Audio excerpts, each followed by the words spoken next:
Boa tarde, gente. Graça e a paz do nosso Senhor Jesus, amém? Pergunta para a pessoa que está do seu lado, você está feliz com Jesus? Dá um alerta para ela, o Espírito Santo vai te pegar de jeito nessa tarde. Pode tomar o seu assento. Desde já quero agradecer mais uma vez pelo convite. É uma honra poder estar neste lugar, uma honra poder estar nessa casa maravilhosa. E quero agradecer também ao meu pai pelos maravilhosos amigos que ele tem, por conhecer pastor Jairo, pastora Keila, e poder abrir as portas para eu estar aqui com os amados irmãos. Então eu quero agradecer pastor Max, pastora Mari, pastor Daniel, que Deus os abençoe de maneira grandiosa, amém? Queridos, antes de tudo, nós ainda estamos com os nossos livros lá. Esses dois livros são de autoria do meu pai, o livro Corações Profundos, Revelações Profundas, e o livro Derretimento dos Servos. Quem estava aqui ontem, eu falei com um pouquinho mais de tempo sobre estes dois livros, mas eu vou deixar no suspense. Se você ainda não sabe o que tem nesse livro, compre. Você não vai se arrepender e você vai ter uma surpresinha quando você comprar este livro. A surpresinha é surpresa, eu não vou contar. Mas o livro Corações Profundos, Revelações Profundas, estamos vendendo por R$40. Se você ir em alguma livraria ou em algum aeroporto, algo do tipo, você vai ver este livro por R$60, R$70. Nós estamos fazendo por R$40. Este livro Derretimento dos Servos, R$35. Nós passamos até 2 vezes no cartão. Se você quiser levar os 2 livros, R$75, com 2 vezes no cartão de crédito, débito, Pix, dinheiro e todas essas coisas aí, beleza? Vamos pregar. Ezequiel capítulo 37. Abra sua Bíblia no livro de Ezequiel capítulo 37.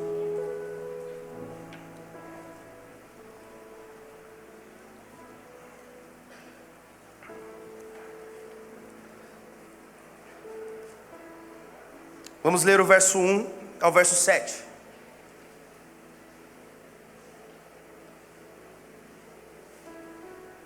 Quem achou, diga amém. Amém. Quem não achou, de socorro. Diz assim: e a mão do Senhor estava sobre mim, e por seu espírito ele me levou a um vale cheio de ossos. Ele me levou de um lado para o outro, e pude ver que era enorme o número de ossos no vale, e que os ossos estavam muito secos. E ele me perguntou: filho do homem, estes ossos poderão tornar a viver? Eu respondi: ó soberano Senhor, só tu sabes. Então ele me disse: profetize a estes ossos e diga-lhes: ossos secos, ouçam a palavra do Senhor. Assim diz o soberano Senhor a estes ossos: farei um espírito entrar em vocês, e vocês terão vida. Porei tendões em vocês, e farei aparecer carne sobre vocês, e os cobrirei com pele. Porém um espírito em vocês, e vocês terão vida. Então vocês saberão que eu sou o Senhor. E eu profetizei conforme a ordem recebida. E enquanto profetizava, houve um barulho e um som de chocalho, e os ossos se juntaram, osso com osso. Pai querido, obrigado pela tua palavra, Senhor. Nós estamos aqui totalmente dependentes do agir do teu Espírito e da tua manifestação e do teu poder.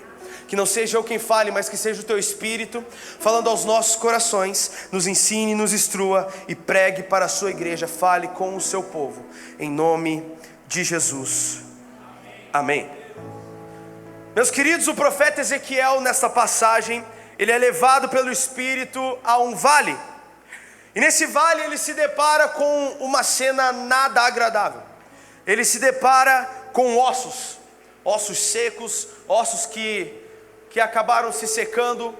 E ele percebeu que esses ossos eram de pessoas que há muito tempo já haviam sido mortas. E então, os ossos que antes faziam parte de um corpo, mas esse corpo se decompôs e sobrou somente ossos secos. Primeira coisa que podemos entender aqui: o corpo se decompôs. Então, foi há muito tempo. Que há muito tempo ele estava morto. Há muito tempo ele estava seco. E se decompôs e só sobrou os ossos. Mas o Senhor, ele disse a Ezequiel: profetiza sobre estes ossos, para que eles possam tornar a vida. E essa passagem de Ezequiel, capítulo 37, ela pode simbolizar dois tipos de pessoa. Primeiro, a pessoa que não conhece a Jesus, que está morta em seus erros, seus pecados e delitos. O apóstolo Paulo nos afirmou que todos pecaram e afastados estão, destituídos estão da glória de Deus. Então este texto nós podemos ter em mente que ele pode simbolizar uma pessoa que ainda não entregou sua vida a Cristo, uma pessoa que ainda tem a sua vida voltada e escrava do pecado, uma pessoa que está morta para Cristo. Mas também podemos simbolizar a segunda pessoa, a pessoa que já entregou a sua vida a Cristo, mas continuou a sua vida no erro, e agora está morta espiritualmente, agora se apostatou. São essas duas pessoas que podem ser simbolizadas através deste texto. E o Senhor, ele nos mostra nessa passagem três coisas a respeito da vida de Ezequiel. Três coisas muito importantes que nós que queremos ser usados por Deus precisamos ter em mente. Primeira coisa, a obediência do profeta Ezequiel. Preste atenção no verso 6 e 7. Verso 6 e 7 de Ezequiel 37 diz: eis que eu criarei tendões e músculos, e farei surgir carne, e acenderei pele sobre todos vós. Porei a respiração dentro de cada pessoa, e os farei viver novamente. Então entendereis que eu sou o Senhor. Então profetizei conforme me fora ordenado. O meu pai, ele tem uma frase que diz o seguinte: todo profeta de Deus, ele não é o homem mais santo. Todos os homens que Deus levantou para avivar uma nação não foram chamados porque eram mais santos, mas é porque eram mais obedientes. Todo profeta precisa ser um homem obediente e sensível à voz de Deus.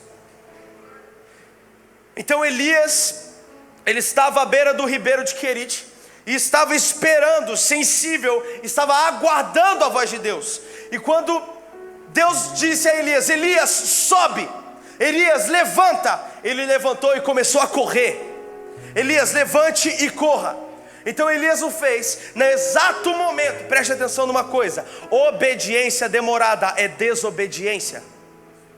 Ou você obedece na hora que te foi ordenado, ou você está desobedecendo. Então preste atenção numa coisa: quando Deus chamou Elias, ele disse: Elias, levante e corra. Prontamente Elias levantou e começou a correr. Quando ele percebeu, ele tinha acabado de passar pelos cavalos do rei, pelos cavalos de Acabe, que estavam atrás dele. E ele correu mais rápido que os cavalos de Acabe. Se nós pegarmos um cavalo sadio, um cavalo bom, nós podemos perceber que um cavalo correndo, ele pode correr em torno de, vamos dar um chute, 40, 50 km por hora. Elias, quando ele levantou e correu, ele correu mais rápido que os cavalos de Acabe. Podemos dizer que ele foi atingido por um raio e começou a correr? Quem é do universo geek entendeu o que eu quis dizer. Mas o que eu estou dizendo aqui? Elias foi um homem obediente, ele não foi o homem mais santo. Tanto que a palavra de Deus nos ensina que Elias foi um homem sujeito às mesmas fraquezas. Se nós pegarmos o original da palavra fraqueza, ali não está se referindo a pecado, está se referindo a debilidades físicas. Elias era um homem que precisava fazer suas necessidades. Elias precisava comer, precisava beber, precisava fazer suas necessidades. Coisa que toda a carne pede para fazer, coisas que nós precisamos cuidar. Mas Elias fez cair fogo do céu. Por quê? Não porque ele era santo, porque ele era obediente. E aqui nós vemos a obediência de Ezequiel. Ezequiel podia dizer a Deus: Deus, o senhor está ficando doido, esses ossos estão secos, como que eles vão voltar a viver? Não, ele não questionou de maneira alguma. Ele só fez o que o Senhor disse a ele. Preste atenção, se tem alguma coisa impossível na sua vida, só faça. Se Deus mandar você fazer algo, só faça, que depois Deus faz o resto. Coloque o pé na água, que Deus abre o mar.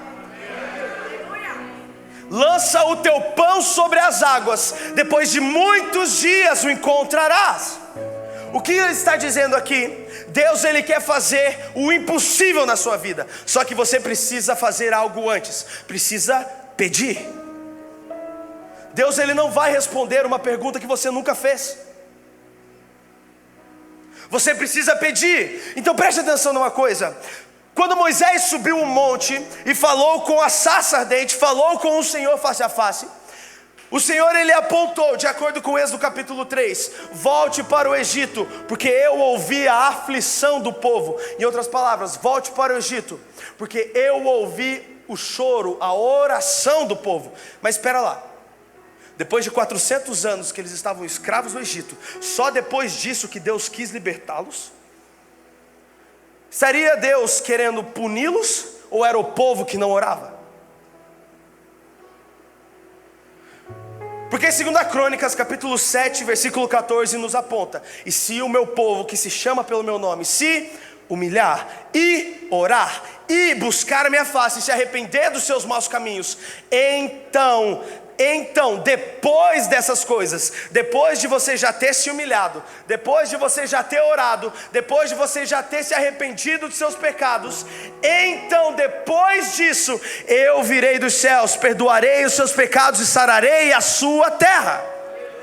Ou seja, o Senhor, ele não faria nada disso, sendo que antes você não orasse. Quem me entendeu? Então preste atenção numa coisa. Não existe profeta que não seja imediato para responder a Deus. Todo profeta é um homem que já está de prontidão. É como um corredor, um maratonista que já está pronto para correr. Quando ele escuta o tiro, ele corre. Segunda coisa, a autoridade de Ezequiel. O verso 7, então eu profetizei conforme me for ordenado. Enquanto eu pregava, ouviu-se no vale um barulho estranho, um som de chocalho, e os ossos se juntaram osso com osso. Conforme os capítulos 1, 2 e 3 de Ezequiel, ele foi chamado ao ministério após ter uma incrível experiência com Deus. Ezequiel capítulo 1, verso 4, preste atenção neste texto. Então eu olhei e contemplei uma terrível tempestade, que se aproximava vinda do norte. Uma nuvem enorme com relâmpagos e raios intensos, cercada por uma forte luz brilhante. O centro do fogo parecia metal reluzente. Algo semelhante a 4 seres viventes se deslocavam no meio da nuvem e tinham aparências humanas. Mas cada um destes seres também tinham 4 faces e 4 asas. Agora vamos para o verso 28, preste atenção. O aspecto geral do fulgor ao seu redor lembrava o aspecto de um forte arco-íris, quando a chuva passa e o sol surge por detrás das nuvens. Assim era todo o resplendor ao seu redor. Esta, pois, era a aparência da glória do Senhor. Quando contemplei tudo isso, prostrei-me com o rosto rente ao pó em terra. E foi quando ouvi uma voz me chamar. Então eis que ele me disse: ó mortal filho do homem, fica em pé, porquanto desejo falar contigo. Todo homem que foi levantado e chamado por Deus, ele antes tem uma incrível e maravilhosa experiência. Moisés, antes de descer do monte como um profeta, ele viu uma sarça ardente. Paulo, antes de ser chamado de apóstolo e ser o maior apóstolo que a história já viu, ele topou com Deus na sua frente, ficou cego, jejuou por 3 dias, e depois é história. que eu estou dizendo aqui? Todo homem de Deus que o Senhor quer levantar, o Senhor, Ele tem e dá a ele uma incrível experiência. E depois dessa experiência, ele é capacitado. Sabe por quê? Porque depois de uma experiência, Deus coloca na mente da pessoa um alvo. E ele não olha nem para lá, nem para lá, somente no alvo que está na sua frente. Como o apóstolo Paulo falou: portanto, sigo para o alvo da santa vocação.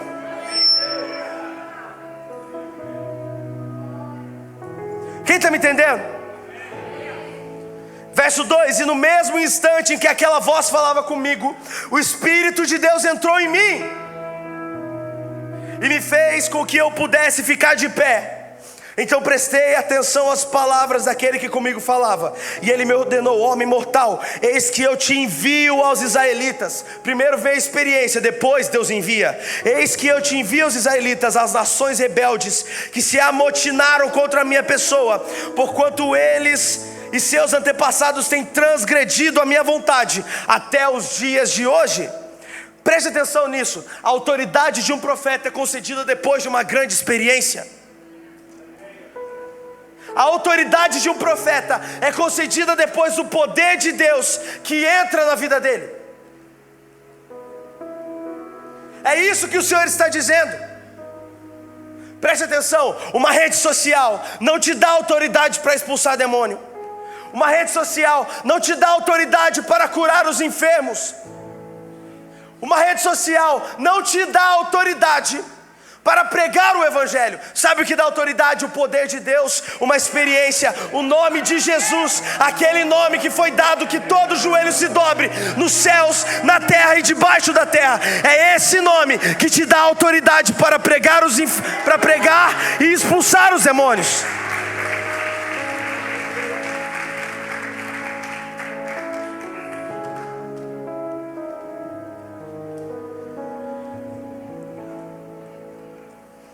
Então veja, quando Moisés foi enviado ao Egito, é uma pergunta: quando que Moisés foi enviado ao Egito? Depois de uma experiência. Quando que Elias foi enviado para falar com Jezabel e Acabe? Depois de uma experiência.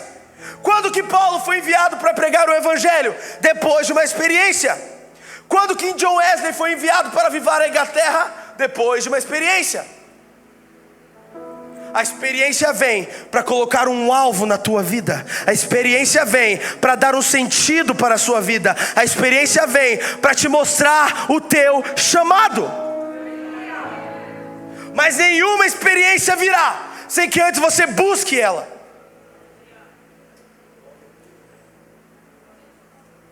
Você já parou para pensar que a experiência que nós tanto buscamos está no lugar que menos acessamos?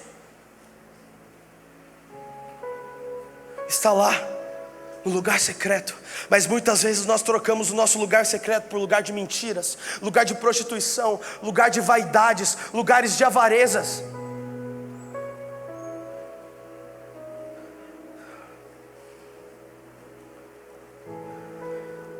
A nossa oração no secreto, ela abala todas as estruturas do inferno. O meu pai, ele diz uma frase que o diabo, ele não teme grandes pregadores. O diabo, ele não teme grandes cantores. O diabo não teme um som legal. O diabo não teme grandes homens. Mas ele teme um grande e poderoso homem de oração. O diabo não teme quando você sobe aqui para pregar. O diabo não teme quando você sobe aqui para cantar. Mas o inferno todo se estremece quando você entra no seu quarto e se ajoelha.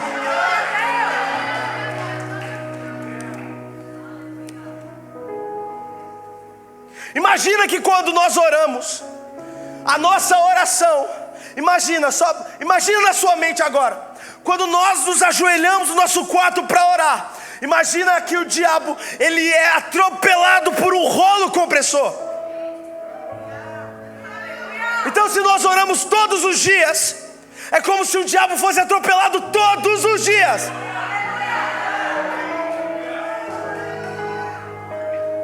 É por isso que Satanás, ele não quer de jeito nenhum que você ore. Satanás não gosta de apanhar. Então preste atenção. Vou te fazer uma pergunta agora. Deus quer que você ore? É da vontade de Deus que você ore? É da vontade de Satanás que você ore? Então se você não ora, é da vontade de quem que você está satisfazendo? É lógico, é óbvio, mas é desesperador. Se você não ora, você está dizendo ao Senhor: eu não pedi sua opinião. Se você não ora, você está dizendo ao Senhor: eu não quero a sua vontade para a minha vida. Se você não ora, você está falando ao Senhor: eu não preciso de você para seguir a minha vida. Ou pior, se você não ora, você está dizendo a Satanás: ei, eu não estou orando, eu estou satisfazendo a sua vontade. Então vem falar comigo. Misericórdia. Terceira coisa, Ezequiel, ele veio para alertar o povo de Israel. O verso 11 ao verso 14. Abre comigo por gentileza, eu acabei esquecendo aqui. Verso 11 ao verso 14 de Ezequiel 37.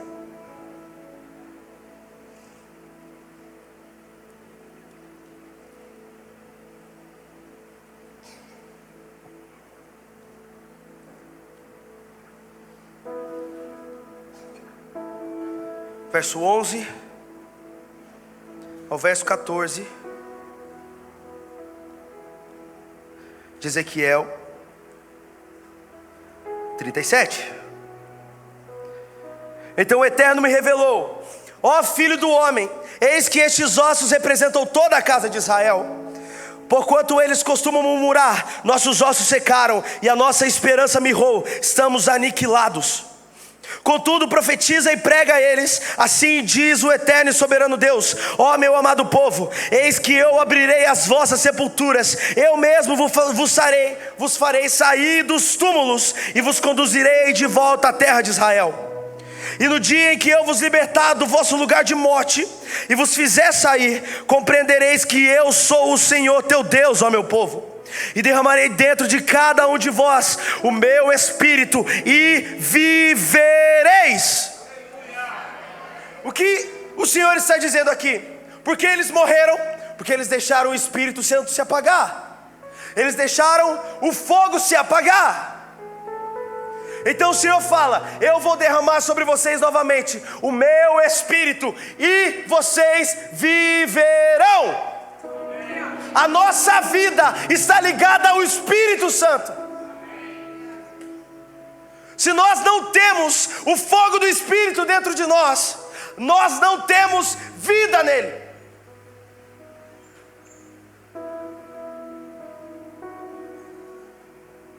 Só que você percebe que todo profeta, ele é um arauto. Sabe o que é arauto? É aquele que não muda a mensagem.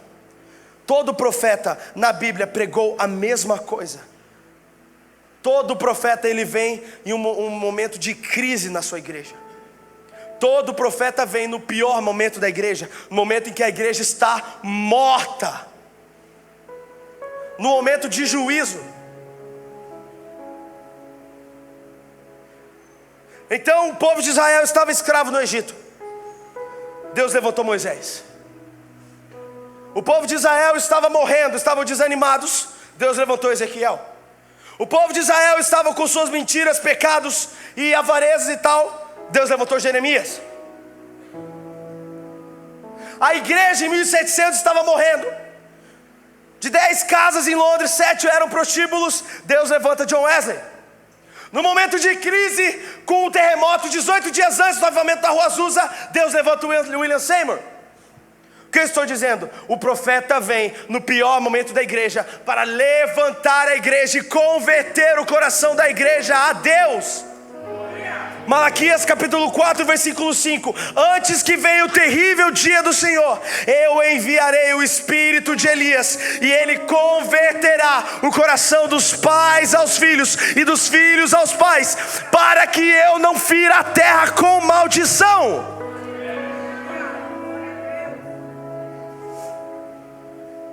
Todo profeta, ele pregou a mesma coisa. Se você abrir no livro de Jeremias, de Ezequiel, de Êxodo e ver de 1ª e 2ª Reis, você vai ver que todo profeta, os profetas pregaram a mesma coisa de maneiras diferentes, em tempos diferentes. só que pregaram a mesma coisa: arrependei-vos e sejam salvos, arrependei-vos porque o fim está próximo, arrependei-vos antes que venha o terrível dia do Senhor.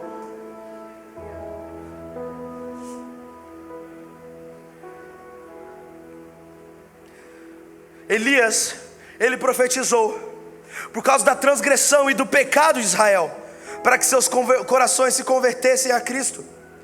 Ezequiel veio para alertar o povo dos seus pecados e para que eles se convertessem a Jesus. Malaquias 4 veio para dizer que o coração dos pais aos filhos seriam convertidos antes que viesse o terrível dia do Senhor. E em Joel 2 o profeta alerta o povo para converter os seus corações a Deus. Elias, depois de alertar o povo, ele fez cair fogo do céu. Ezequiel, depois de alertar o povo, profetizou e ressuscitou o vale de ossos secos. Malaquias alertou o povo e o coração dos pais aos filhos foram convertidos. E o sol da justiça nasceu sobre o justo, trazendo cura para as suas almas.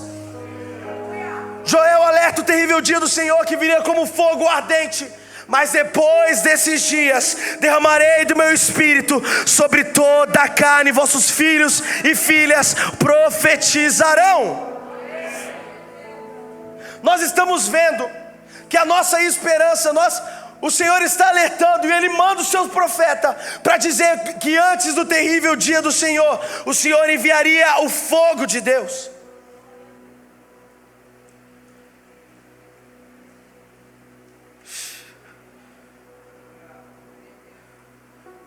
E no verso 32 de Joel 2, o Senhor continua: e acontecerá que todo aquele que invocar o nome do Senhor será salvo, porque no monte Sião e em Jerusalém haverá salvação. Aonde está a salvação? Está no monte. Onde Moisés teve a experiência da sarça? No monte. Aonde veio o meu socorro? Portanto eu olho e elevo meus olhos para o monte e vejo que de lá que vem o meu socorro.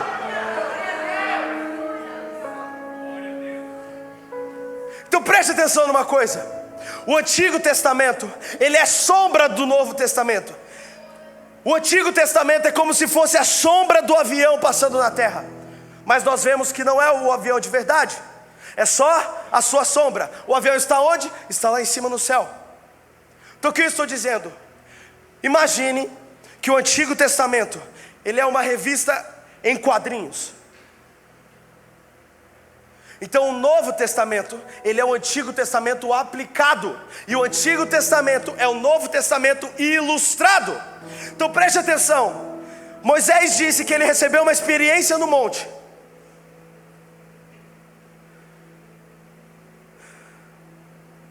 Aonde está a nossa salvação? Está no monte.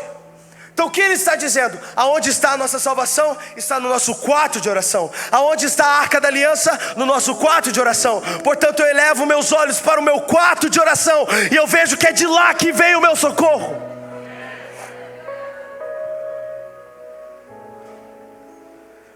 Então vamos reformular. Aonde está a salvação profetizada por Joel? No secreto. Aonde Moisés teve experiência da sarça? No secreto. Aonde veio o nosso socorro? Do secreto. De onde John Wesley saiu e avivou a Inglaterra? Do secreto. De onde William Seymour saiu e avivou a Rua Azusa? Do secreto. De onde nós seremos avivados para avivar Maceió?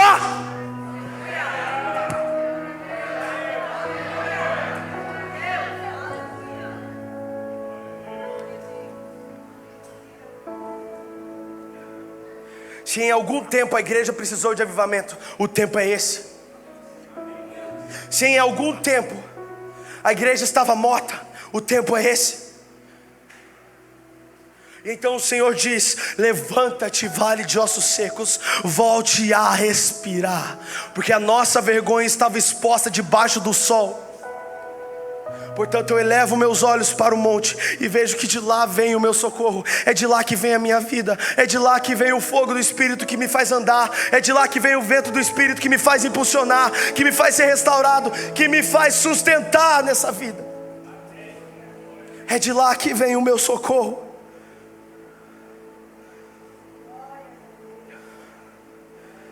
Deus, existe um princípio bíblico na vida que perdura até os dias de hoje. Deus nunca faz nada novo sem antes terminar a coisa antiga. Então Jesus aplicou: não se coloca vinho novo em odres velhos. Para o Senhor fazer algo novo, a antiga precisa terminar. Então preste atenção nisso. Quando o Senhor ele faz algo novo, isso depois de muito tempo passa a ser comum. Então começam a patrocinar, começam a dizer que é deles, começam a dizer isso, aquilo outro. Começam a patrocinar o avivamento. E então o Senhor se afasta. E é aí que a igreja se esfria. A igreja começa a se esfriar porque começa a virar costume. Tudo aquilo que virou costume deixa de ser valorizado.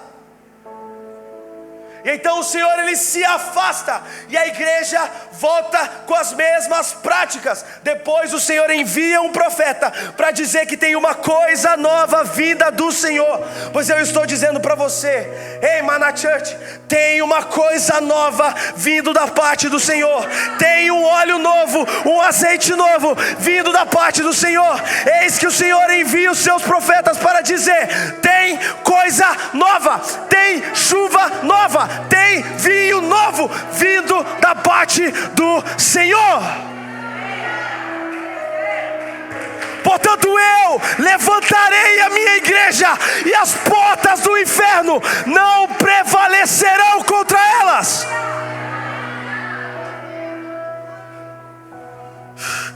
Fique em pé no seu lugar.